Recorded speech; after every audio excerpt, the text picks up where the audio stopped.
Znovu som riešil problém s podnikateľom, ktorý sa sťažoval, že mu po pohovore ľudia odmietajú nastúpiť do práce. Myslí si, že sú rozmaznaní a že už nevedia, čo od dobroty chcú. Keď som si s ním prešiel, ako robiť pohovor, bolo mi všetko jasné. Spôsob, ako viedol pohovor, bola čistá katastrofa.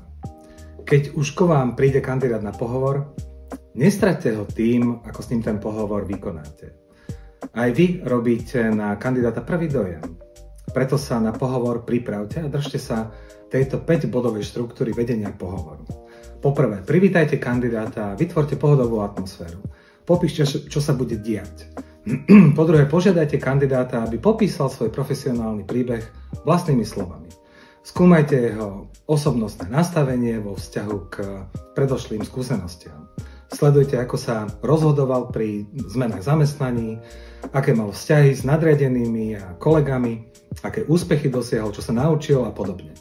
Po tretie, tu máte priestor na detailné skúmanie a testovanie žiadaných schopností. Položte pripravenú otázku, kladte doplňujúce otázky, testujte.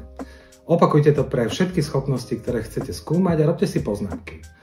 Po štvrté, dajte priestor na otázky kandidátovi, tu zistíte, ako sa on pripravoval na vás, čo vám napovie, ako vážne berie vami ponúkanú príležitosť pracovať pre vás. Po piaté, ukončite pohovor poskytnutím informácií o ďalších krokoch a poďakovaním za účasť na pohovore. Doprajte svojim uchádzačom o zamestnanie pozitívnu skúsenosť. Vtedy sa aj neúspešní kandidáti budú o vás vyjadrovať pozitívne alebo neutrálne.